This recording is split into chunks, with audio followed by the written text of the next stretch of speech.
technology as opposed to approaches like books and handwriting?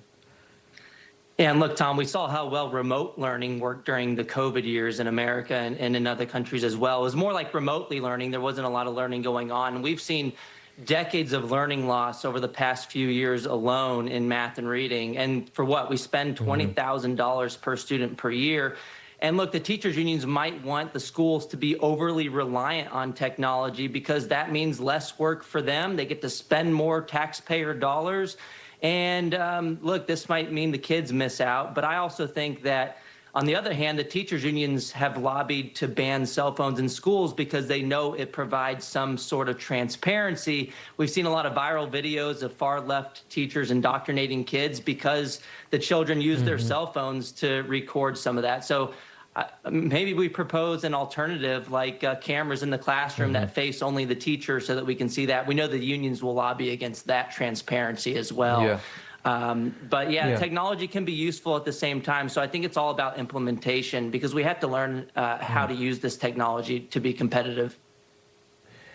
Molly, let's talk about the science behind what you're talking about. Reading in a book and taking notes while listening to the teacher. That science is pretty well, and that research is pretty well settled in my view. How does that help in brain development? Kind of talk to us about the science here. Yeah, I think that's absolutely right. And I think when you read on paper, and in fact, when you write as well, so it's, the writing element of this is absolutely crucial. There are a plethora of studies that show that that creates deeper effectively brain engagement. So it activates more brain networks for a longer amount of time.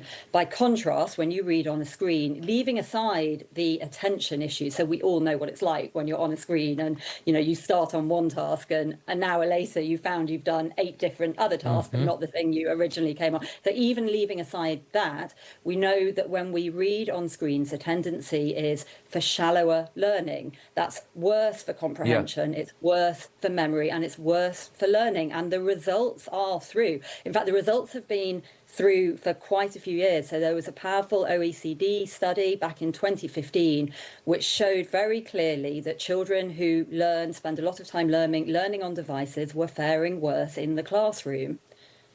Right, and that's gotten worse over the years. It has gotten worse. Yep.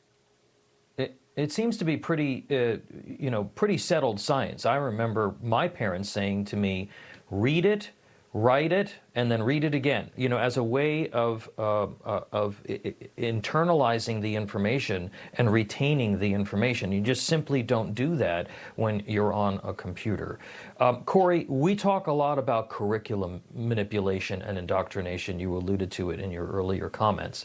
Is ed tech a critical tool in that effort by certain corners of our politics? Because if you don't have a book that is printed, you can manipulate the content. Talk to us about that. That's right, Tom, and we already have some evidence of this happening. Randy Weingarten, the president of the American Federation of Teachers, which funnels about 99% of its campaign contributions to Democrats. It's an arm of the Democrat Party. She's already announced a partnership with OpenAI. So, and she's also announced a partnership with the World Economic Forum to create a curriculum for students in the United States. So just what we need, the globalists controlling all the public school curriculum. So we need to be aware of these things. And Tom, I think this is why implementation is so important and why competition in school choice is important too, because we don't want one person putting their thumb on the scale and controlling the minds of millions of children. We want parents to decide for their own kids. And some families might find that a school that's more based on classical curriculum, just textbooks and not technology, they should be able to choose that. But if they want something like the Alpha School in Austin, that's a private school that's using AI-based instruction for 2 hours, but then hands-on learning for the rest of the day, I think that's kind of the secret, the special spot where we balance the best of both worlds. Molly, what's your advice for parents, school boards, and even lawmakers about starting the process of stepping back from ed tech and maybe going back to pens and pads and papers and books and such? Yeah, I mean, the first thing is to say no to it. So, you know, we have a large network of parents now, and increasingly we're seeing parents that simply refuse, particularly actually with ed tech at home. You know, there's the issue about the tech in the classroom, but I think once you have it also being used for homework, that creates a whole host of separate issues, and quite often goes against what parents are really trying to do in terms of minimizing smartphone use.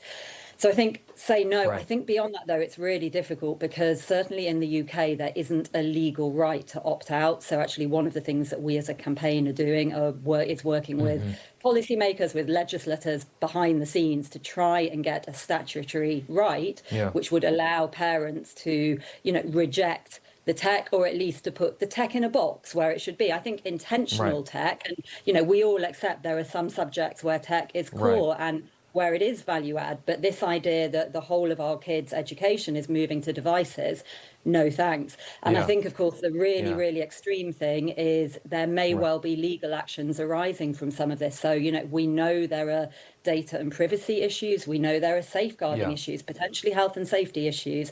No parent wants to Yeah. be in the position of taking a legal case against their school, but I Yeah. guess that is a last Okay. resort option.